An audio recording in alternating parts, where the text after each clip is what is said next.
या देवी सर्वभूतेषु शक्तिरूपेण संस्थिता नमस्तस्यै नमस्तस्यै नमस्तस्यै नमो नमः। जय माता दी। आप सभी को मासिक दुर्गा अष्टमी की ढेर सारी शुभकामनाएं। आज के अपने इस वीडियो में सावन शुक्ल पक्ष में पड़ने वाली सावन मासिक दुर्गा अष्टमी की व्रत कथा का श्रवण करेंगे।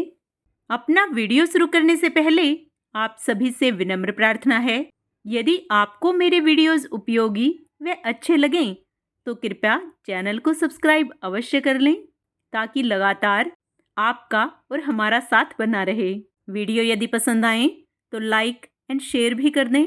हर माह की शुक्ल पक्ष की अष्टमी तिथि को मासिक दुर्गा अष्टमी का पर्व मनाया जाता है और सावन मास में इसका विशेष महत्व है। सावन का महीना भगवान शिव को समर्पित होता है। वहीं इस मास में आने वाली अष्टमी तिथि माँ दुर्गा को समर्पित होती है। इन दोनों के योग के चलते यह समय बहुत अधिक शक्तिशाली और तीव्र असर देने वाला होता है। सावन माह में देवी और भगवान शिव दोनों का आशीर्वाद मिलता है, जो कि अच्छे स्वास्थ्य, सुख समृद्धि और परिवार का सुख दिलाने वाला होता है।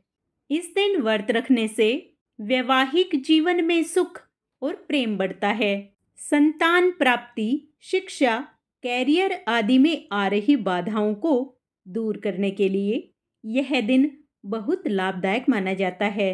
व्रत का पूर्ण पुण्य लाभ प्राप्त करने के लिए आइए सावन मासिक दुर्गा अष्टमी की व्रत कथा का श्रवण करते हैं। पौराणिक कथाओं के अनुसार एक बार देवी दुर्गा के भक्त राजा इंद्र को ऋषि विश्वामित्र ने श्राप दे दिया था। श्राप के कारण इंद्र अपना राज्य और शक्ति खो बैठे थे। इंद्रदेव ने देवी दुर्गा की पूरी श्रद्धा के साथ आराधना की।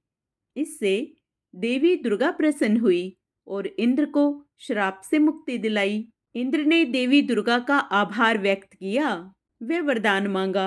देवी दुर्गा ने इंद्र को वरदान दिया कि प्रत्येक माह में शुक्ल पक्ष की अष्टमी तिथि को जो भक्त मेरी पूजा आराधना करेंगे उनकी सभी मनोकामनाएं पूर्ण होंगी, वे मेरी कृपा प्राप्त करेंगे। एक अन्य पौराणिक कथा के अनुसार प्राचीन काल में असुर दंभ को महिषासुर नाम के एक पुत्र की प्राप्ति हुई, जिसके भीतर बचपन से ही अमर होने की प्रबल इच्छा थी। अपनी इसी इच्छा की पूर्ति के लिए उसने अमर होने का वरदान हासिल करने के लिए ब्रह्मा जी की घोर तपस्या आरंभ की।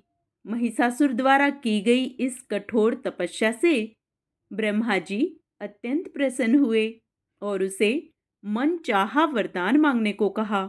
ऐसे में महिषासुर, जो सिर्फ अमर होना चाहता था, उसने ब्रह्मा जी से वरदान मांगते हुए खुद को अमर करने के लिए बाध्य कर दिया।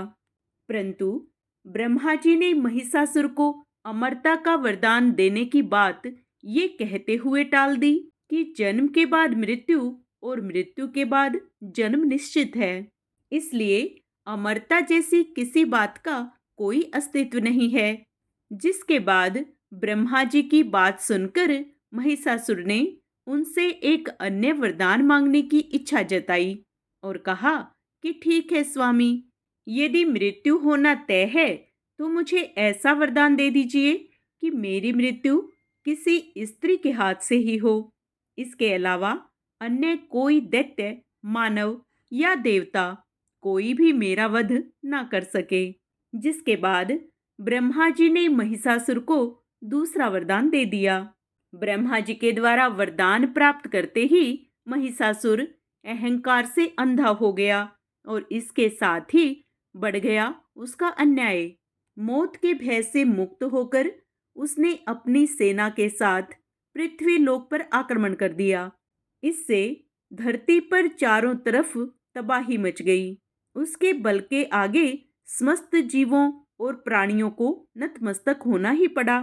जिसके बाद पृथ्वी और पाताल को उसने अपने अधीन करके महिषासुर ने इंद्रलोक पर भी आक्रमण कर दिया, जिसमें उन्होंने इंद्रदेव को पराजित कर स्वर्ग पर भी कब्जा कर लिया। महिषासुर से परेशान होकर सभी देवी देवता त्रिदेवों अर्थात महादेव, ब्रह्मा और विष्णु के पास सहायता मांगने पहुंचे। इस पर विष्णु जी ने उसके अंत के लिए देवी शक्ति के निर्माण की सलाह दी, जिसके बाद सभी देवताओं ने मिलकर देवी शक्ति को सहायता के लिए पुकारा और इस पुकार को सुनकर सभी देवताओं के शरीर में से निकले तेज से एक अत्यंत खूबसूरत सुंदरी का निर्माण हुआ।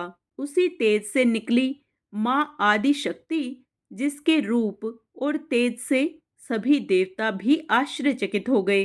त्रिदेवों की मदद से निर्मित हुई देवी दुर्गा को हिमवान ने सवारी के लिए सिंह दिया और इसी प्रकार वहां मौजूद सभी देवताओं ने भी मां को अपने एक एक अस्त्र शस्त्र सौंपे और इस तरह स्वर्ग में देवी दुर्गा को इस समस्या हेतु तैयार किया गया। माना जाता है कि देवी का अत्यंत सुंदर रूप देखकर महिषासुर उनके प्रति बहुत आकर्षित होने लगा और उसने अपने एक दूत के जरिए देवी मां के पास विवाह का प्रस्ताव पहुंचा दिया। अहंकारी महिषासुर की इस ओछी हरकत ने देवी भगवती को अत्यधिक क्रोधित कर दिया, जिसके बाद ही मां ने महिषासुर को युद्ध के लिए ललकारा। मां दुर्गा से युद्ध की ललकार सुनकर ब्रह्मा जी से मिले वरदान के अहंकार में अंधे हो चुके महिषासुर उनसे युद्ध करने के लिए तैयार हो गए। इस युद्ध में एक एक करके महिषासुर की संपूर्ण सेना का मां दुर्गा ने सर्वनाश कर दिया। इस दौरान माना जाता है कि यह युद्ध पूरे 9 दिनों तक चला। इस दौरान असुरों के सम्राट महिषासुर ने विभिन्न रूप धरकर देवी मां को छलने की कई बार कोशिशें की, लेकिन उसकी सभी कोशिश आखिरकार नाकाम रही और देवी भगवती ने अपने चक्र से इस युद्ध में महिषासुर का सिर काटते हुए उसका वध कर दिया। अतः इस तरह देवी भगवती के हाथों महिषासुर की मृत्यु संभव हो पाई। माना जाता है कि जिस दिन मां भगवती ने स्वर्गलोक, पृथ्वीलोक और पाताल लोक को महिषासुर के पापों से मुक्ति दिलाई थी, उस दिन से ही दुर्गा अष्टमी का पर्व प्रारंभ हुआ। आइए कथा का पूर्ण लाभ लेने के लिए दुर्गा माँ की आरती करें। अम्बे तू है जगदम्बे काली, जय दुर्गे खप्पर वाली, तेरे ही गुण गावे भारती। ओ मैया हम सब उतारे तेरी आरती, तेरे भक्त जनों पर माता पीर पड़ी है भारी, पीर पड़ी है भारी। दानव दल पर टूट पड़ो माँ करके सिंह सवारी, माँ करके सिंह सवारी। 100 सिंहों से भी बलशाली है अष्टभुजाओं वाली, दुष्टों को तू ही ललकारती। ओ मैया हम सब उतारे तेरी आरती। माँ और बेटे का इस जग में बड़ा ही निर्मल नाता, बड़ा ही निर्मल नाता। पूत कुपूत सुने हैं पर ना माता सुनी कुमाता, ना माता सुनी कुमाता। सब पे करुणा दर्शाने वाली, अमृत बरसाने वाली, दुखियों के दुखड़े निवारती। ओ मैया हम सब उतारे तेरी आरती। नहीं मांगते धन और दौलत, ना चांदी ना सोना, ना चांदी ना सोना। हम तो मांगे तेरे चरणों में एक छोटा सा कोना, एक छोटा सा कोना। सबकी बिगड़ी बनाने वाली, लाज बचाने वाली, सतियों के सत को संवारती ओ मैया, हम सब उतारे तेरी आरती। चरण शरण में खड़े तुम्हारी, ले पूजा की थाली, ले पूजा की थाली। वरद हस्त सर पर रख दो माँ, संकट हरने वाली, माँ संकट हरने वाली। माँ भर दो भक्ति रस प्याली, अष्ट भुजाओं वाली। भक्तों के कारज तू ही सारती ओ मैया, हम सब उतारे तेरी आरती। अम्बे तू है जगदम्बे काली, जय दुर्गे खप्पर वाली। तेरे ही गुण गाएं भारती, ओ मैया हम सब उतारे तेरी आरती। जय माता दी।